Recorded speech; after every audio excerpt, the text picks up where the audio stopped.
Okay, I've got so many questions because I definitely dig deep into the Sufferfest known as Corcovado, which I have so many questions for you. But my first, how gurgly was that slab? That's like little mini ship's turns bluff. What's going on there? You couldn't really tell from the beach, but it was about 500 yards out to sea, so it was like below sea level. It's kind of like Hawaii, where some waves you can't really tell how crazy it is from the beach.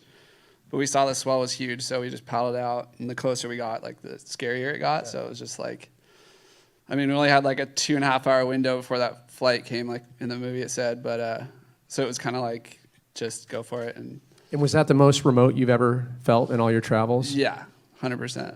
Yeah. And it's so interesting. It's those islands where all the amazing swells come from. It's like it's kind of where hurricanes are born in, like around Cape Verde. In like the Aleutians, that's how we get so much good north swell. Yeah, and they say it's like the cradle of storms because there's like train cars coming through. Like every storm comes through every few hours that time of year. It was like coming into winter. It was like around this time last year, so it was kind of interesting because you'd think the trip was over, and then 2 hours later it'd be sunny. So it's like you kind of had to just wrap your head around that and then go for it from there. And you have to, just big ups to Rourke. Right from their get-go, they've always, like, if it's easy, then why are we going to do it? In terms of the adventure, they always focus on the story and the trips that matter. And that one was definitely probably the most effort we've ever had to go through as far as just getting there. It was a few flights and a big headache with storms and all that. I was saying to Enoch Harris, I've been to AK a few times, and it's like there's not one trip where you're not stuck for a couple days. You really appreciate those windows. Yeah, and luckily when we got stuck in Dutch Harbor, that swell showed up, and it was really good for there. Yeah. I think we're all filled with a lot of envy. Beautiful, beautiful film. I want to shift gears and go back a couple years. 180 South had a really big impact on me, and I love that Stein left an indelible mark on you, so much so that you're inspired to put yourself through all that suffering. Jeff, I want to, how did that, doing 180 South and going through that and committing like you did, what was like the initial impetus to want to put yourself through that? To do that whole thing? Yeah. Sorry. It's a really long story. I'll try to make it really short, but the footage that you didn't see in that little piece is the first trip that Yvonne and Doug did in 1968. So Chris Malloy and I stumbled upon that film back in like 1999, and we were so inspired to do something like that, or in the spirit of that we talked about it for probably 6 years or something, and then started working on it in 2006. Went on the trip in 2007, got back in 2008, edited it for like a year or two, and then released it in 2010. So it was like a 10-year kind of process. So it comes from those guys, and we just wanted to, celebrate those guys, and they were our heroes. And it's generational. They inspired you, then you just kind of passed the torch, right? That's the cool. Yeah, it's so cool to see that. These guys sent me this film about a month ago or something. And I wasn't quite sure what it was about, and I started watching that opening scene where it says, thanks to Jeff Johnson.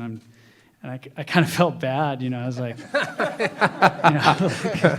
because just watching what they were doing, I have kind of PTSD from that. Like it's when you're watching some of the approach. We'll get into that too. Just the approach to Corcovado is no easy feat. I was just sitting there going, starting to feel the blisters. Yeah. Yeah. It's really rough, And there's so many unclimbed peaks in that region because of.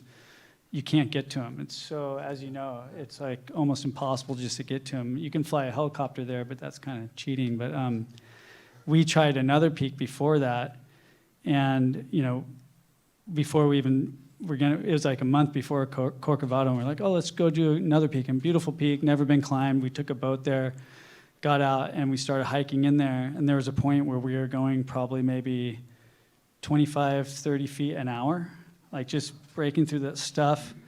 And at one point, I looked down, and we were like 15, 20 feet up into the canopy. So we weren't even on the ground. We're just in the tops of the trees. And it's so thick that we were walking up there. Like you look down, and you're 20 feet up in trees. That's some Avatar shit right there. Yeah, it's like, it's so dense, and it's just impossible. And we turned back, but yeah, it was just seeing these guys do it. And they took a different route than we did, right? Like you guys went to the face. So just to give a little context of what these guys did, when we tried it, the only guy to ever stand on top of that was Doug Tompkins, and it was one of the guys that inspired us to make the movie in the first place. And he'd been the only guy to climb it. And he climbed it, he soloed it and stood on top. And we were going to try to be the second people to get up there, and we didn't make it. We were delayed about a month, and we got up there, and it was just, these guys had snow and ice, but we had just rock. So when we got up there, it was just barren. There's some of the clips in there, and so it was really impossible. The rock was like kitty litter. If you touch it, it just fell apart, and it's super sketchy. And these guys got the conditions that we wanted, but still, it got too warm by the time you got it. And I rewound it so many times and zoomed in on where you guys are, and you're exact same spot where we got turned around, but for different reasons. Exact same belay spots. Like I was belaying Timmy, he was up there, I was down there. It's exact same, but yeah. So it's. And I noticed too, like looking at the same kind of like a glow in your eyes right now, smiling, thinking about it. But the scene where you're at the fire, I mean, I think that says it all. Yeah. You're wired in a way that you like bring it on, right? Talk about, I mean, just the type of tenacity and determination you need to even get halfway into a journey like this. Well, I mean, first and foremost, it's just an honor to be here, and I think a testament to the Coast Film Festival is like sitting next to Jeff and my best friend Eric, who unfortunately is not here. He's in Alaska on a shoot, but I mean, we watched 180 Degrees South every year of college, and it was just so inspiring for, I mean, and to your point, I don't know if it's a thank you or I'm sorry, but yeah. Man, we just loved just wanting to go out and adventure and experience what you experienced. And it's like a homage series. You guys have inspired us to create stories with our best friends. And yeah, I was in Norway when Eric called me.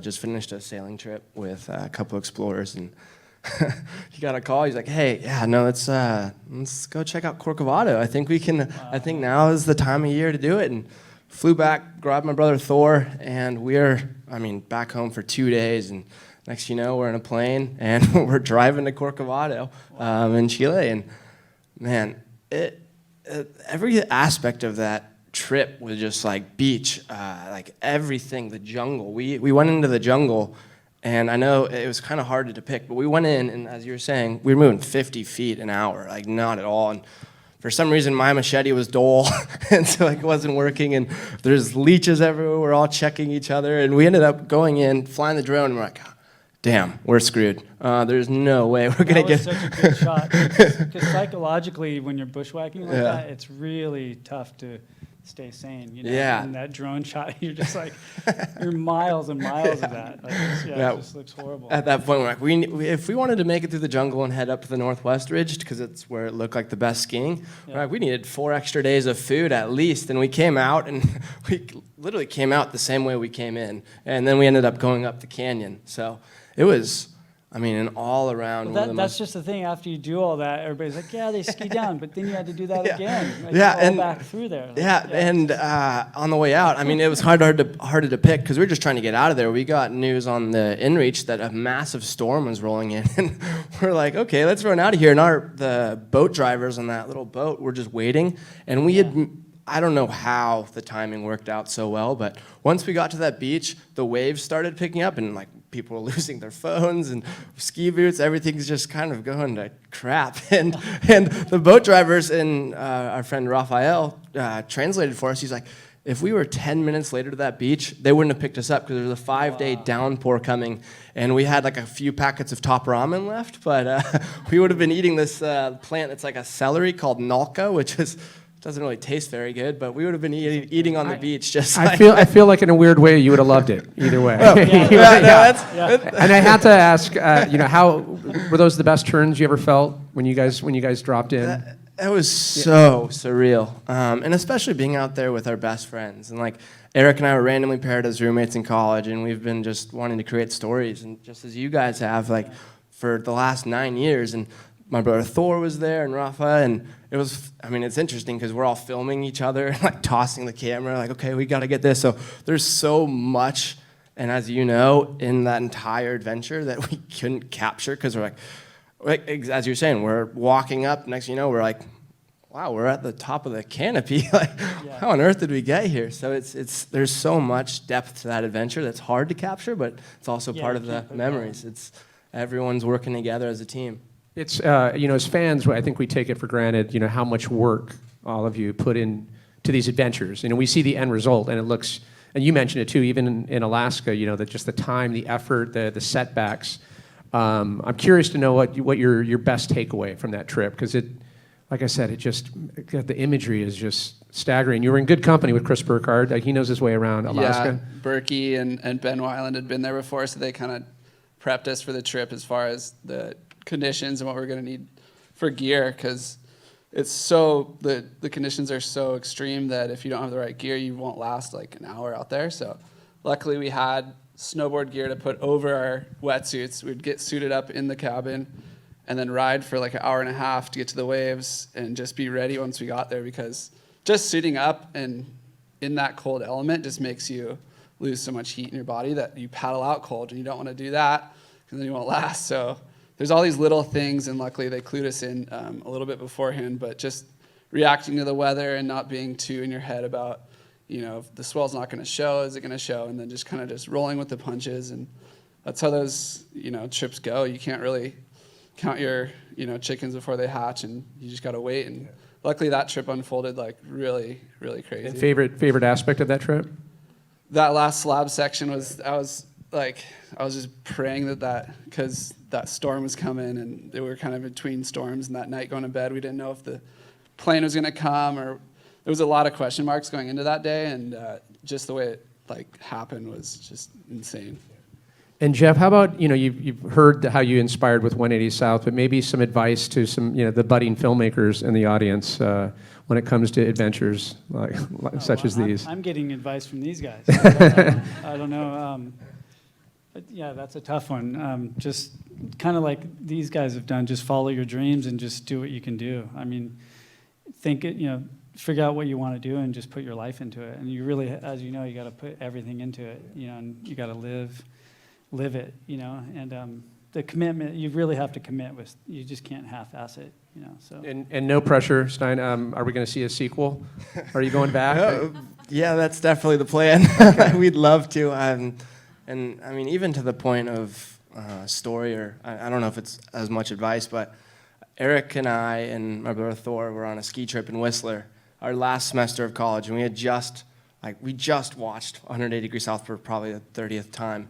And we were on this chairlift in Whistler, and we sat next to, long story short, a polar explorer who he told us that he'd skied the Arctic and Antarctic, and we're like, wow, what? This is insane. And he's like, what do you guys want to do? We're like, we want to ski, we want to be mountaineers, and all that stuff. And he told us on this chairlift ride, he's like, the next generation of explorers, there's so many people for decades who are climbing all the mountains, and things have been, relatively, pretty much there's not much else to explore. He's like, if you go on the top of a mountain and take a selfie and kind of beat your chest and say how cool you are, he's like, the next generation really has to add purpose and impact to everything they're doing. And it really helped introduce us to the concept of adventuring with purpose and finding that story and really, really finding that why. And Corcovado, it's absolutely a homage. And I know that Eric in his voiceover said it, but our why was, seeking adventure to find our purpose. And then through you guys, it really, to this day, it echoes in all of our conversations and everything like that. But it's really trying to add impact and that story and the why. So that's definitely why. Why, man? The story, and even being here and getting the chance to sit next to you, and I wish Eric was here, but it's really cool. Are you guys going to go back and try to climb it? Yeah, if you want to come, we could. People ask me that all the time. Well, I guess for a while, I'd call Timmy, and I'd go, Timmy, let's go. And he'd be like, I love it. We'll do it. Well, chart your path. We want you guys to keep charging and keep the goods coming. So how about a round of applause, you guys? Wow.